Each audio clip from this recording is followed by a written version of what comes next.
पिता को मरा बताकर निकाली श्रद्धांजलि यात्रा। बेटे ने ढोल की थाप पर किया नाच। वीडियो देख पहुंचा पिता, कहा मुझे मारना चाहता है बेटा। सोनीपत में सड़क हादसे के 10 महीने बाद आरोपी बस ड्राइवर गिरफ्तार। फॉरेंसिक जांच से पकड़ा गया। रोडवेज का बस चालक हादसे में गई थी 2 लोगों की जान। चंबा के सलूनी में भूस्खलन के कारण एक टिप्पर गहरी खाई में गिरा। बाल बाल बचा चालक, ट्रक पलटकर टुकड़ों में बिखरा।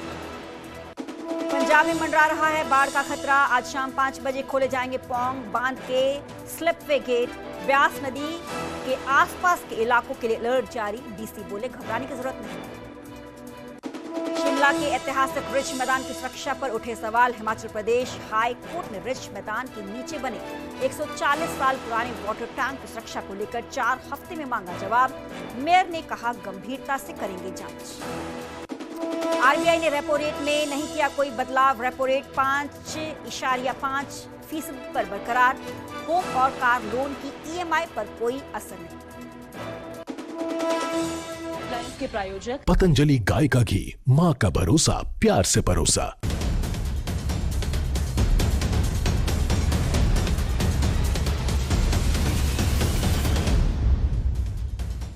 नमस्कार, मैं हूं सरबजोत कौर। न्यूज़ 18 पंजाब हरियाणा देख रहे सभी दर्शकों का स्वागत है। बुलेटिन की शुरुआत करेंगे और बात करेंगे आयुष्मान कार्ड धारकों की, क्योंकि आयुष्मान कार्ड धारकों को एक बड़ी राहत मिली है। इलाज करने वाले अस्पतालों के लिए अब बजट जारी कर दिया गया है। स्टेट हेल्थ एजेंसी SHA ने कहा है कि 4 अगस्त को ये बजट मिल गया है। इसके बाद हॉस्पिटल्स का भुगतान होना शुरू हो चुका है। सरकार की ओर से भी अस्पतालों को भुगतान शुरू किया जाए। पहले आओ पहले पाओ के आधार पर इसका भुगतान किया जा रहा है। बता दें कि इंडियन मेडिकल एसोसिएशन हरियाणा का कहना है कि उसे पूरी बकाया राशि अभी तक नहीं मिली है। ऐसे में आयुष्मान योजना के तहत कल से इलाज नहीं करने का उनका फैसला बरकरार रहेगा। आईएमए ने 7 अगस्त से इलाज रोकने की बात कही थी, तो बकाया भुगतान को लेकर इलाज रोकने की ये बात कही थी। बता दें कि आईएमए ने भुगतान को अधूरा बताया है। तो आयुष्मान कार्ड धारकों को एक बड़ी राहत मिली है, क्योंकि इलाज करने वाले हॉस्पिटल्स के लिए बजट जारी की गई है। स्टेट हेल्थ एजेंसी ने कहा है कि 4 अगस्त को ये बजट मिल जाएगा, मिलना शुरू हो चुका है। इनफैक्ट इसके बाद अस्पतालों का भुगतान शुरू हो चुका है। हमारे पास इंडियन मेडिकल एसोसिएशन के प्रेसिडेंट हरियाणा के जुड़े हैं डॉक्टर MP जैन। सर, बहुत बहुत स्वागत है आपका न्यूज़ 18 पंजाब पे। हरियाणा गवर्नमेंट ने जो आधी रकम है वो जारी कर दी है। अभी भी क्या आपका जो फैसला है एज इट इज ही बरकरार रहेगा? कल से आप आयुष्मान कार्ड धारकों का इलाज नहीं करेंगे? नहीं मैडम, ये थोड़ा सा जो है ये डिफेक्ट है कि आधी रकम कर दी है। अभी कोई रकम जारी नहीं की और सिर्फ आधी काम नहीं चलने वाला है। ये जो है पिछले 2 साल से इसी तरह चल रही है। गवर्नमेंट का बजट जो है वो बहुत डॉक्टर MP जैन, आपकी आवाज सही तरीके से नहीं आ रही। अगर आप थोड़ा सा रेंज में आकर बात कर पाएं। तो जब तक यू नॉट ऑडिबल।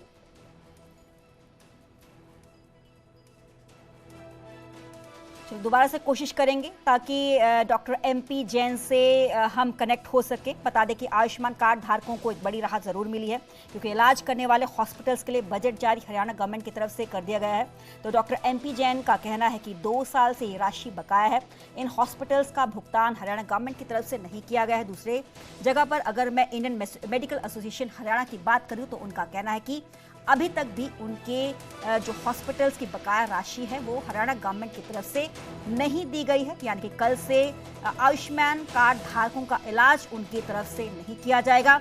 ये जो फैसला है कि हम इलाज नहीं करेंगे, ये इंडियन मेडिकल एसोसिएशन हरियाणा की तरफ से ये जो फैसला है एज इट इज ही बरकरार रहेगा।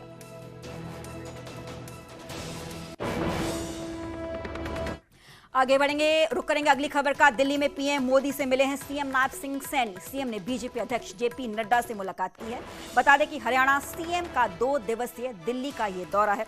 सांसदों से 1-to-1 मीटिंग करके उनकी समस्याएं सुनी गई हैं। सीएम सैनी ने केंद्रीय मंत्री मनोहर लाल खट्टर से भी इस दौरान मुलाकात की है। बता दें कि एम्स रेवाड़ी के पास ओवरब्रिज बनाने की मांग की गई है। हरियाणा के सीएम नायब सिंह सैनी की तरफ से सांसदों ने क्षेत्र विकास से जुड़े मुद्दे इस दौरान उठाए हैं। गौरतलब है कि दिल्ली दौरे के दौरान सीएम नायब सैनी ने केंद्र राज्य मंत्री और गुरुग्राम से सांसद राव इंद्रजीत सिंह, भिवानी महेंद्रगढ़ से सांसद चौधरी धर्मवीर सिंह, कुरुक्षेत्र से सांसद नवीन जिंदल, हरियाणा से राज्यसभा सांसद रामचंद्र जांगड़ा, डॉक्टर रेखा शर्मा भाजपा समर्थित निर्दलीय सांसद कार्तिकेय शर्मा से 1-to-1 मीटिंग की। केंद्र मंत्री राव इंद्रजीत ने रेवाड़ी के माजरा में बन रहे एम्स के पास गुजर रही रेल लाइन पर अंडरपास की जगह रेलवे ओवरब्रिज बनाने को भी कहा। उन्होंने कहा कि बारिश में अंडरपास में पानी यहां पर भर जाता है।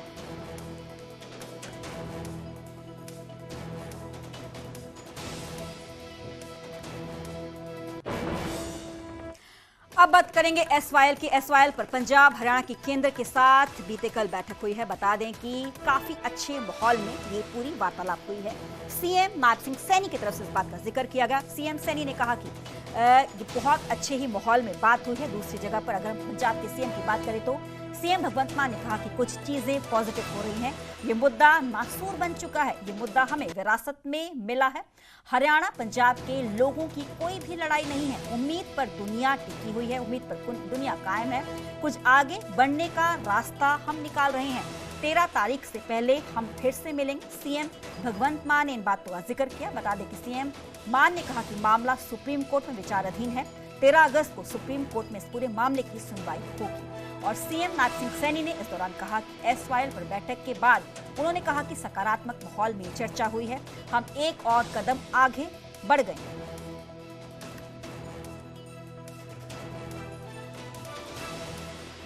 1954 से चल रहा है। 1954 में तो मेरे पिताजी 2 साल के थे, है ना। तो ये नासूर बना दिया हमारी लड़ाई कोई नहीं है हरियाणा वालों के साथ, लेकिन इसको एक ऐसा खींचते चले गए। अब हालात ये हो गए हैं कि पानी हमारे पास नहीं है, रिव्यू नहीं हुआ कभी भी, है ना। लेकिन पॉजिटिव बात करने की कोशिश करते हैं हम कि अगर ये सिंध की ट्रीटी रद्द हुई है, अगर ये मतलब इम्प्लीमेंट हो जाए तो चनाब का, कश्मीर नदी का और उज्ज का पानी पंजाब में आएगा। पौंग डैम है हमारे पास, रंजीत सागर से कनेक्टेड है, और शाहपुर कंडी, ये तीनों डैमों से वो तीनों दरिया कनेक्टेड है। तो हमारे पास इतना पानी आ जाएगा कि 24 MAF 24 मिलियन एकड़ फीट। हमारा झगड़ा 2-3 MAF का है हरियाणा का। हम तो राजस्थान, मध्य प्रदेश का, तमिलनाडु के अरब सागर तक पानी अगर लेके जाना चाहते हैं ले जाएं, लेकिन जाएगा पंजाब के थ्रू, है ना। बस यही दुआ करता हूं कि ट्रंप न ट्वीट कर दे कोई कि ये जो सिंध ट्रीटी है वो बहाल की जाती है, क्योंकि इधर से तो कुछ जवाब आएगा ही। काफी लंबे समय का ये विषय है। 9 जुलाई को भी पॉजिटिव वातावरण में बातचीत हुई है, और उस बातचीत में आज एक कदम और आगे बढ़े हैं। हमें पूर्ण विश्वास है कि 13 तारीख को जब माननीय कोर्ट में जाएंगे तो और पॉजिटिव वातावरण के अंदर जाएंगे।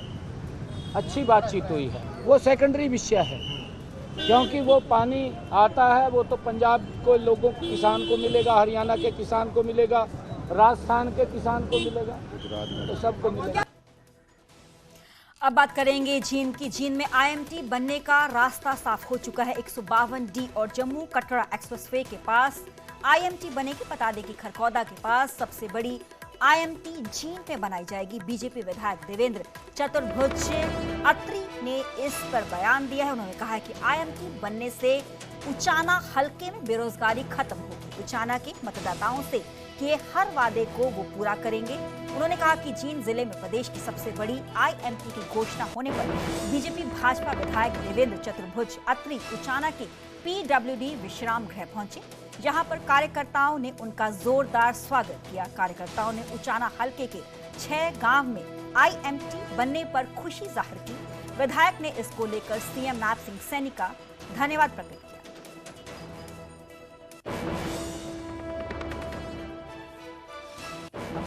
हमारे जो इंडस्ट्रियल मिनिस्टर हैं उद्योग मंत्री राव नरवीर जी का, और हमारे पूर्व के मुख्यमंत्री श्री मनोहर लाल जी का बहुत बहुत आभार व्यक्त करता हूँ, बहुत बहुत धन्यवाद करता हूँ कि हमें हमारे उचाना में इंडस्ट्री का जो टाउनशिप है वो देने का हमारे ऊपर, अब मैं तो ये कहूँगा बहुत बड़ा हमारे ऊपर एहसान किया है कि हमें हमारा जो एरिया है वो टाउनशिप IMT के लिए चुना गया है। इसके लिए हम सौभाग्यशाली हैं। और जिस चीज़ की हमें ज़रूरत थी, मैंने विधानसभा चुनाव के दौरान भी ये मुद्दा उठाया था, क्योंकि मुझे लगता है कि जब रोज़गार नहीं है तो बच्चों को रोज़गार की ज़रूरत भी है। हमारे यहाँ रोज़गार की कमी थी, तो इंडस्ट्री आएगी, इंडस्ट्री डेवलप होगी तो रोज़गार के साधन होंगे।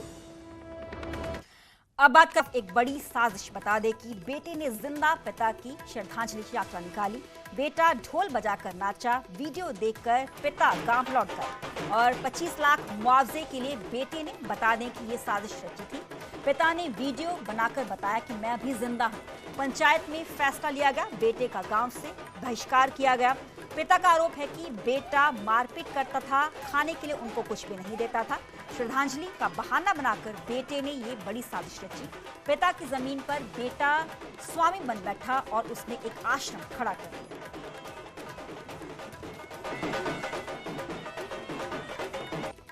वो मारना चाहे, खत्म करना चाहे। कौन मारना चाहता है, क्या नाम? बेटा। वजह क्या है? वजह पेंशन है, ये मेरी बुआ की वजह है। कितनी पेंशन आती? 3000 रुपये बुढ़ापे। तो आप पिछले 9 महीने से कहाँ थे वगैरह? 9 महीने से घर से गायब थे? मैं तो अलीगढ़ में युद्ध में करो, डर के मारे। क्यों? मारने को डर है, मुझे मार है वो मौत का है।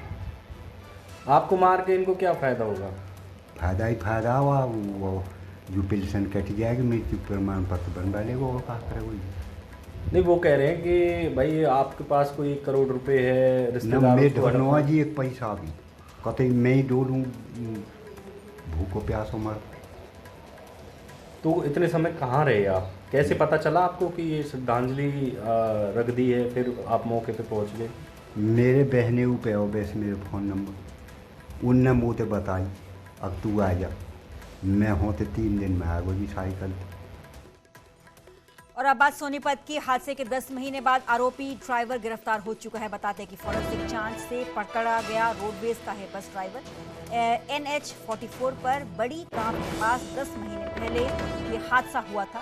20 अक्टूबर 2024 को हुए हादसे में 2 दोस्तों की जान गई थी। फ्लिपकार्ट में काम करने वाले प्रवीण और दीपक की इस हादसे में मौत हुई थी। घटना में ना कोई प्रत्यक्षदर्शी था और ना ही कोई CCTV फुटेज मिली थी। बुलेट में टक्कर मारने वाले वाहन की पेंट और शीशा ही मिला था। बुलेट पर लगी पेंट के सहारे 2 लोगों की मौत की जिम्मेवार बस चालक तक पुलिस पहुंच गई और पुलिस ने आरोपी बस चालक को गिरफ्तार कर लिया। आरोपी की गिरफ्तारी में फॉरेंसिक जांच की अहम भूमिका रही। इस मामले में पुलिस ने 300 से अधिक CCTV फुटेज जुटाए, लेकिन कहीं से सुराग नहीं मिला। आखिरकार पुलिस फॉरेंसिक जांच के आधार पर आरोपी ड्राइवर तक पहुंच गई। 20 अक्टूबर को ये काला माता मंदिर के पास, 20 अक्टूबर 2024 को काला माता मंदिर है जो GT रोड पे, वहाँ एक एक्सीडेंट हुआ था। किसी अननोन व्हीकल ने एक बुलेट बाइक को हिट किया था, जिसमें 2 लड़के एक्सपायर हुए थे, प्रवीण और दीपक, दोनों माहौटी समालका के रहने वाले थे। इसमें जब IO ने मौके पर विजिट किया तो उस टाइम पे कोई शीशा मिला था। उस शीशे को हमने फॉरेंसिक लैब में भेजा था। फॉरेंसिक लैब से ही पता चला कि ये हरियाणा रोडवेज की बस की लाइट का शीशा है। और उसके बाद फिर हमने फुटेज चेक करी तो फुटेज में करीबन 10 रोडवेज उस टाइम पे गुजरी हुई हैं। उन 10 गाड़ियों में से एक गाड़ी रोडवेज की है जो रेवाड़ी डिपो की है। उस गाड़ी के ड्राइवर से हमने पूछताछ की। उस गाड़ी का जो पेंट था, उस पेंट की हमने, जो बुलेट बाइक के पेंट लगा हुआ था उसकी हमने मैचिंग कराई, तो दोनों मैच होकर के आए हैं। इसके बाद काफ़ी मशक्क़त के बाद और FSL में इतना सारा काम होने के बाद हमने उस ड्राइवर पोखराज है, महेंद्रगढ़ डिस्ट्रिक्ट का रहने वाला है वो, उसकी हमने गिरफ्तारी डाली है इसके अंदर। FSL ने काफ़ी हेल्प की है इस मुकदमे को ट्रेस करने के लिए। काफ़ी मुसीबत के बाद ये मामला सुलझा। गोहाना में वकील और पुलिस के बीच विवाद का मुद्दा लगातार गर्माता जा रहा है। गोहाना बार एसोसिएशन के आह्वान पर आज दूसरे दिन भी वकीलों ने काम बंद धरना दिया है। इसके अलावा सोनीपत बार के वकील पुलिस कमिश्नर से मिलकर इस घटना की शिकायत करेंगे और आरोपी पुलिसकर्मियों के खिलाफ सख्त कार्रवाई की मांग करेंगे। इससे पहले बार एसोसिएशन ने हरियाणा के डीजीपी को पत्र लिखकर पुलिसकर्मियों पर कार्रवाई की मांग की थी। तस्वीरों में आप देख सकते हैं कि किस तरह वकील अपना कामकाज रोककर धरना दे रहे हैं।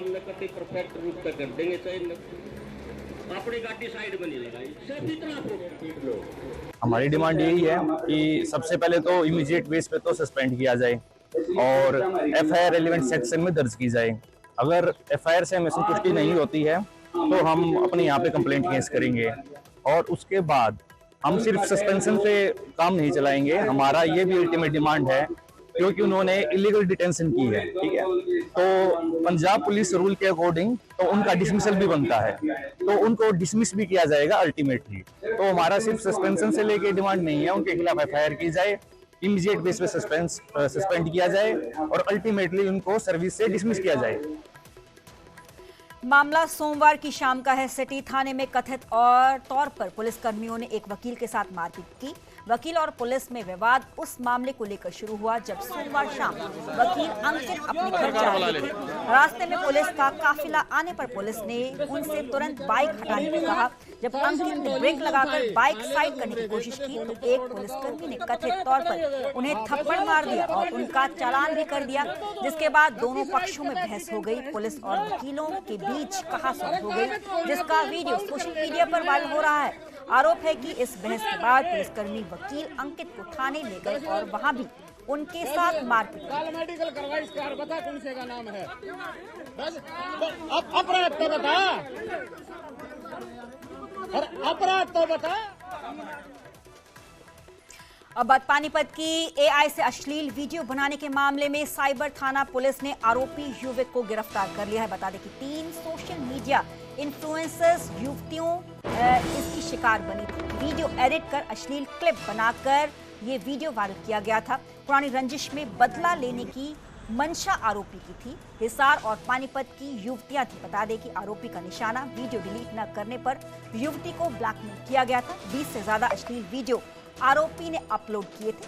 आरोपी ने पैसे नहीं मांगे, सिर्फ बदला लेने की मंशा जाहिर। भी लोग मेरे को पता नहीं क्यों इतना रोस्ट करे। मेरे सारे कश्यप भैया ने कैसे हो भाई साहब, अब कश्यप आपने वीडियो को मारी है गाइस, ये कितना टाइम नहीं मिल पाता, लेकिन मैं सोच रही हूँ रोज आपके लिए टाइम निकाल के भाई वीडियो बनाऊंगी। ये गाइस कुछ बंदे हैं जो मेरे का रोस्ट करने लग रहे हैं बेमतलब के, थोड़े से व्यूज के चक्कर में मेरे का रोस्ट कर रहे हैं। और जो भी भाई कश्यप भाई मेरे यहाँ वीडियो देख रहा है, कोई भी देख रहे हो भाई, मेरे आईडी में जाके देख लेना, मैं किसी के ऊपर कोई गलत वीडियो नहीं बनाती। फिर भी लोग मेरे पर रोस्ट कर रहे हैं, मैंने किसी का कुछ कर नहीं रखा। फिर भी हम कैसे भी वीडियो बनावे, हम कहीं से भी बिलोंग करते हो, हमारा बैकग्राउंड कैसा है कैसा नहीं, हम रील में अच्छे दिखे हैं, रियल में हम कैसे भी हो, मैं किसी के गलत नहीं रखी, तो हम सब मेरे क्यों वीडियो रोस्ट करो, मैं तो समझ ही नहीं समझ आता। थोड़े से व्यूज के देखिए 30 से कोई एफआईआर दर्ज हुई थी, कुछ लड़कियों की अश्लील फोटो बना के सोशल मीडिया पर डाली थी, तो साइबर थाना में एफआईआर दर्ज की गई थी उस विषय में, और उसमें जो आरोपी पाया गया उसकी गिरफ्तारी हमारे साइबर थाना की पुलिस ने की है और उसको कल उसकी गिरफ्तारी हुई है। और इसके अलावा किसी की और भूमिका अभी तक नहीं पाई है, तो और किसी की भूमिका होगी तो उसको भी गिरफ्तार करेंगे। अब बात करेंगे शिमला के रिज मैदान की सुरक्षा पर सवाल खड़े हो रहे हैं। बता दें कि 140 पुराने वाटर टैंक की सुरक्षा पर ये सवाल है। हिमाचल प्रदेश हाई कोर्ट में इस पूरे मामले में 4 हफ्ते में जवाब मांगा है। तो मेयर ने कहा कि गंभीरता से हम इस पूरे मामले की जांच को आगे बढ़ा रहे हैं। शिमला के रिज मैदान की सुरक्षा पर सवाल है। हिमाचल प्रदेश हाई कोर्ट में सरकार से 4 हफ्ते में जवाब तलब किया है। बता दें कि मेयर ने कहा है कि हम गंभीरता से इस पूरे मामले की जांच कर रहे हैं।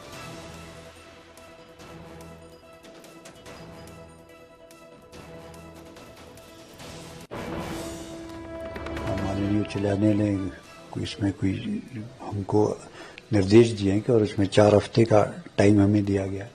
लेकिन मैं आपको ये बताना चाहता हूँ कि जो भी रिज को टैंक के से रिलेटेड कोई भी ऐसा समस्या होगी तो उसको मैं ज़रूर हम पूरी सीरियसली इसको देखेंगे भी, और जो कुछ हमारे पार्ट से कुछ होना होगा उसको जरूर हम पूरा भी करेंगे और ठीक भी करेंगे। दूसरा, हम रिवॉली से नीचे जो रोड है तिप्टी मार्केट का, उसको हम स्टेबल भी कर रहे हैं। साथ साथ कॉर्नर में जहां हमारा चिनार का पेड़ है उसके साथ नीचे लगती जो सिंकिंग जोन का जिसको कहते हैं, उसको अभी हम स्टेबलाइज कर रहे हैं, और उसके साथ छोटी सी उसको स्टेबल करने के बाद उसके ऊपर लेवल में हम रेन शेल्टर भी बनाएंगे ताकि वो जगह पक्की हो जाए। उसी तरह नीचे तक हम उसको अप टू ड्रेनेज यूज तक इसको पीछे हुए वेस्ट टू वंडर टाइप का पार्क भी बना रहे हैं ताकि इस जगह को भी हम सेफ करें और टैंक की भी हमारी कोई ऐसी दिक्कत या कोई प्रॉब्लम ना हो। तो मैं इस चीज़ को लेकर के हम काफ़ी सीरियसली इसको देखेंगे भी। आगे बढ़ेंगे और बात करेंगे रेवाड़ी की। रेवाड़ी में एसीबी की बड़ी कार्रवाई देखने को मिली। बता दें कि 11,000 की रिश्वत लेते एक पटवारी को गिरफ्तार किया गया है। इंतकाल में गलती को ठीक के लिए ये 20,000 रुपए की रिश्वत मांगी गई थी। एंटी करप्शन ब्यूरो की टीम ने ये बड़ी कार्रवाई की।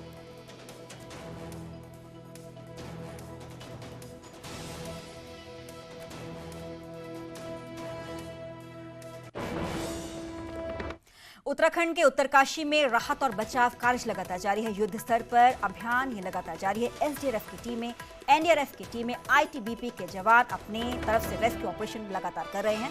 बता दें कि मलबे में कई लोग अभी भी दबे हुए हैं, लापता है, तलाश उनकी लगातार जारी है। कल बादल फटने से तबाह हुआ था पूरा गांव।